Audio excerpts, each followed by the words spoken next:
So kita tekan yang mana? Kita membaca buku atau dengan adiknya. So kalau kita nak tekan dengan adiknya, maknanya kita nak cakap dia berserta orang lain. Dengan adiknya, Ali, subjek, sedang membaca. Setiap kali kita nak mementingkan bahagian ayat itu, kita bawa ke hadapan. Itu prinsip dalam bahasa Melayu ya.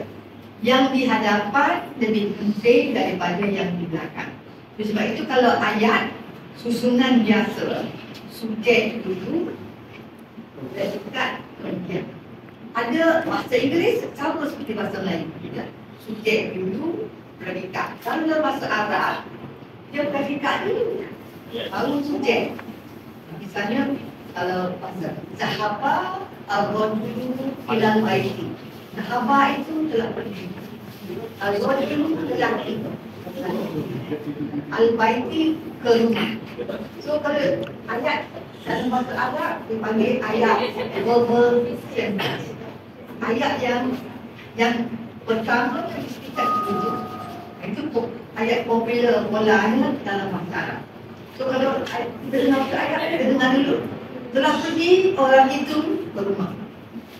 Kita dalam bahasa Inggeris, orang itu telah pergi ke rumah. Itu dia panggil susunan pola ayat yang anytime you nak tukar susunan, maknanya mementingkan bukan yang biasa. So Ali sedang membaca di perpustakaan susunan biasa. Kalau kita nak tekankan di mana ya tempat Ali membaca, itu waktu depan saja.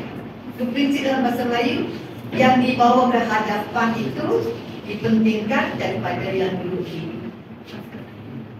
So kalau kita nak tekankan sesuatu ya, kalau kita pergi tengok bayi anak jiran tu yang baru dilahirkan, kita tengok kalau bahasa Inggeris, oh what a wonderful baby ya.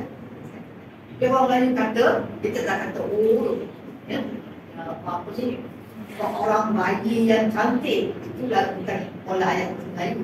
Kalau orang Melayu kata, oh semangatnya bayi. So semangat tu artinya beautiful lah. Semangatnya bayi. So yang dibawa ke depan tu yang ditekankan, bahawa bayi ni cantik. So cantiknya, besarnya kek ini, tingginya pokok ini.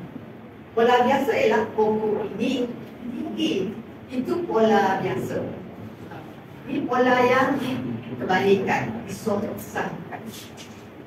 Banyak orang salah ni, songsang tu macam negatif kan, tapi songsang maknanya yang itu kan tempat je lah, yang maknanya di belakang dibawa ke hadapan.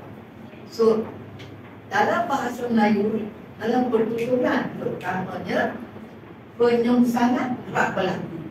Sebab kalau ayat biasa boring ya, kalau bahasa Inggeris kita tengok satu pemandangan ya, what a beautiful scenery ya. Kalau orang Melayu dia kata cantiknya pemandangan itu, dengan tekanan kepada yang predikat. Ke bahasa Melayu, bahasa Arab banyak ayat yang berbentuk predikat dulu, subjek kemudian. Itu.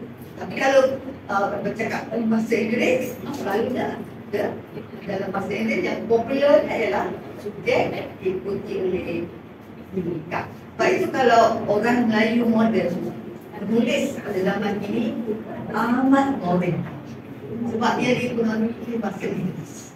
Bahasa Inggeris straightforward, subjek predikat. Tapi bahasa Melayu dipengaruhi oleh bahasa Arab, dia predikat subjek. Bila predikat subjek tu, penekanannya lain sikit. Sebab itu kalau kita cakap bahasa Melayu biasa, bahasa yang amat boring lah. Tak ada variasi. Tapi kalau bahasa Melayu yang menekankan perasaan dan sebagainya itu, dan ada lah unsur penyusunan, ya, penyusunan bahagian-bahagian ayat. Itu kaitannya. Tapi kalau penyusunan itu nak tulis, agak sukar sikit. Dalam drama, kita punya apa ni, orang yang sastra dia pandai mengolah bahasa. Tapi kalau masyarakat biasa, subjek ikuti predikat, subjek ikuti predikat, dan dari segi estetik amat boleh ayat seperti itu betul tapi tak indah. Lepas itu kalau kita nak ukur bahasa kita hendaklah 3 perkara: baik, betul dan indah. Baik artinya tidak membuat kesalahan sebutan, kesalahan bidaan, kesalahan dengan ayat. Itu amat buruk lah kalau bahasa tu tak betul dari segi hukum-hukumnya. Ya, sebab mesej boleh sampai kalau bahasa tak baik pun, ya. Bahkan mesej boleh sampai tak ada bahasa pun. Kalau saya kata begitu, tanpa apa-apa pun saya kata gitu, bahasa ada tu, ya. Tapi bahasa yang tidak dilafazkan. Bahasa satu perkataan boleh duduk pun bahasa, tapi di sebalik duduk tu banyak lagi perkataan lain yang tidak dilafazkan tapi maknanya sampai. So bahasa dengan makna tak sama, ya. Yang diperkatakan itu bahasa, yang disampaikan mesej bergantung pada makna. Katalah seorang ibu dia larang anak dia panjat pokok depan waktu, tapi si anak ni tak dengar, tu dia panjat juga, dia pokok jatuh. Apa kata mak? Naik lagi, dia panjat lagi, dia panjat lagi. So di sini makna sebenarnya tak sama dengan makna yang dimaksudkan. Itulah bahasa, ya. Kita kata yes, maknanya no. Lepas tu saya biasa dengan orang Amerika, dia tahu dia is this a yes or is this a no. Kalau dia kata yes, a yes or a no. Sebab dalam bahasa Melayu kita boleh kata yes tapi maksudnya no. Itulah masalah. Misalnya kan kita kalau duduk dalam apa, tanggung kita lalu jiran, naiklah, ya, naiklah. Itu angkatkan semata-mata. Tak maksud dia suruh naik dulu. Sebab kalau naik kan kita dan sebagainya layak kan. Tapi naiklah. Mak Saleh dia tak tahu, naiklah. Dia pun naiklah. Dia ambil makna yang betul, ya. Tapi kalau orang timur tahu, dia dapat lihat betul ke naik itu, ya. Sila naik, maksud naik atau tak saja. Sampai dia nak makan, ya. Kalau orang hidangkan, makanlah, tak seberapa ni. Dia penuh, kan? Dia penuh, jadi makna dengan bahasa tu kadang-kadang tak sama.